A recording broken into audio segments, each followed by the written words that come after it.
would I know where you live because I put down your down payment. You sure did. Thank you so much for And that. now that Thank you got so this much for little the gift. accident, give me my money back. That was not a gift. It all began when Tamar extended a helping hand to Towanda during a time of need. According to Tamar, she provided $50,000 to cover the down payment on a house that Towanda was purchasing. This was not a small gesture. It was a substantial amount that demonstrated Tamar's willingness to support her sibling in achieving stability and homeownership. The transaction was captured in conversations that later aired on their family reality show, where Tamar openly stated that she had put down the payment for Towanda's residence. In response, Towanda expressed gratitude, acknowledging the assistance with words of thanks that seemed genuine at the moment. There was no indication then that this would become a point of contention. It appeared to be a straightforward act of familial aid. However, as time passed, the situation evolved in ways that Tamar never anticipated. Towanda began to characterize the money differently, insisting that it was a gift rather than a loan. This shift in narrative came as a shock to Tamar, who maintained that the funds were provided with the clear understanding that they would be repaid. Tamar recounted specific details of their agreement, explaining that Towanda had assured her the money would be returned promptly, even specifying that it would happen the very next day after the house closing. Towanda needed the funds to be in her account temporarily to satisfy the lender's requirements, as she was awaiting another check. Reluctantly, Tamar agreed, trusting her sister's word. The house in question was featured on their reality series, providing visual confirmation that tied directly to the claims being made. The property listing and details aligned perfectly with what Tamar described, adding credibility to her account. This was not merely hearsay or online speculation. There was tangible evidence linking the money to the purchase. Yet despite this, Towanda's portrayal of the situation as a generous gift without any expectation of repayment began to take hold in family discussions and public perceptions. Complicating matters further was Towanda's financial history and subsequent actions. Reports surfaced suggesting that Towanda had experienced challenges with money management in the past, including borrowing from family members. Tamar referenced an instance where Towanda had come into some funds from a lawsuit or settlement, yet still failed to reimburse her for the down payment. This lack of follow-through raised questions about intent and reliability. The timeline of events painted a troubling picture. The house was acquired in 2018 with Tamar's assistance, and by April 2019, just months later, Towanda filed for bankruptcy. In those bankruptcy filings, which are public records, Tamar's name appeared as a creditor. This meant that Towanda had officially listed the $50,000 as a debt, but, through the bankruptcy process, sought to have it discharged, effectively erasing any obligation to repay her sister. Tamar discovered this after the fact, feeling blindsided and betrayed. She had extended help in good faith, only to see it potentially wiped away through legal maneuvers.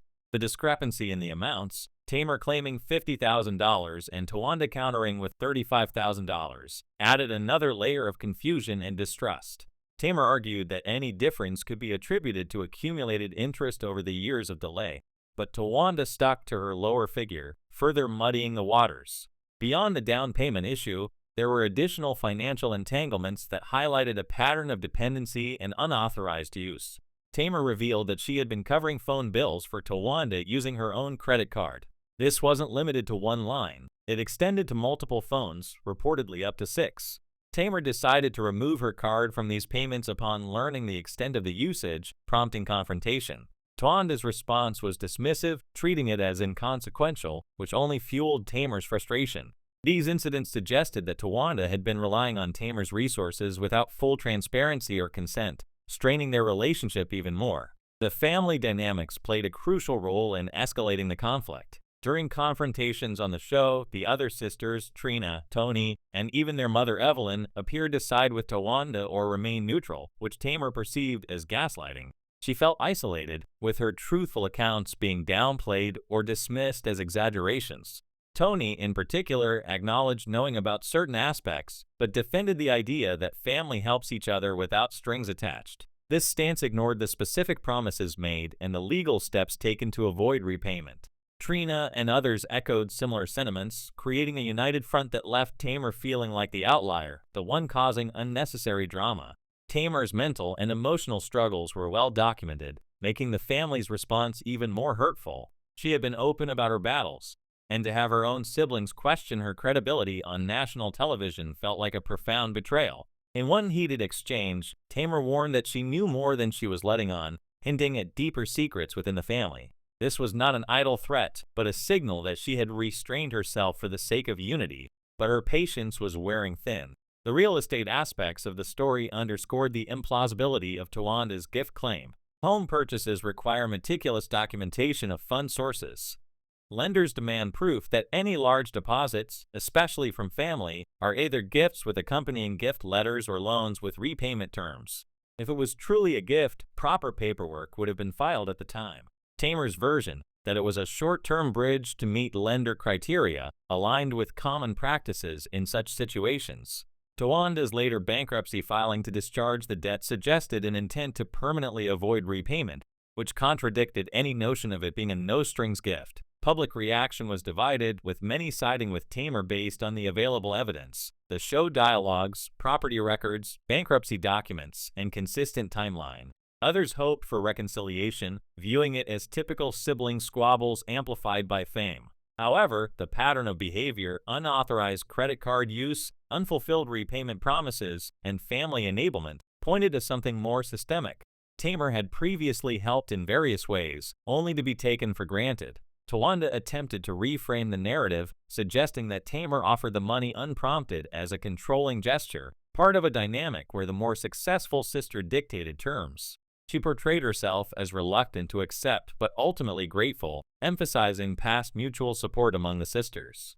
This deflection aimed to paint Tamar as overbearing, but it didn't address the core issues of repayment and documentation. The emotional toll on Tamar was evident. She had chosen not to pursue legal action, such as pressing charges for potential fraud, out of love for her family. In return, she faced public denial and minimization of her experiences. This led her to distance herself, prioritizing her well-being over forced harmony. No more shared vacations or joint appearances. She focused on her career and personal peace. Meanwhile, Towanda continued her public life, posting positively and engaging in media as if the controversy was resolved or irrelevant.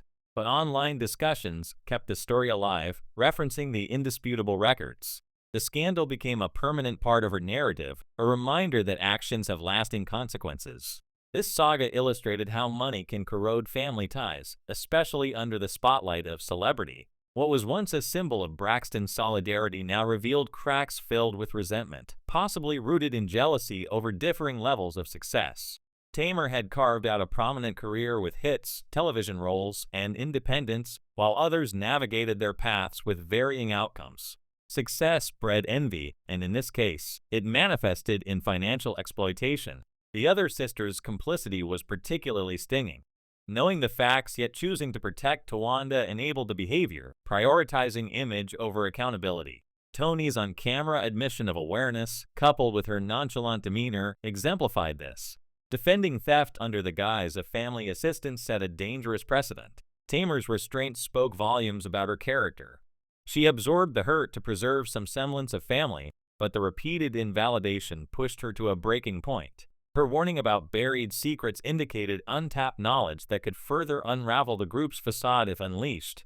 In essence, this was not petty drama, but a case of financial betrayal with emotional ramifications.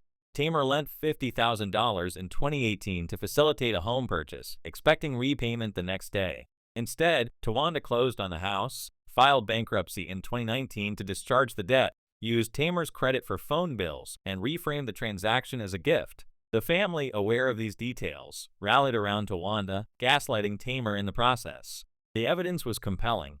Dialogue transcripts, property matches, bankruptcy listings with Tamar as creditor, credit card statements. No amount of spin could erase these facts.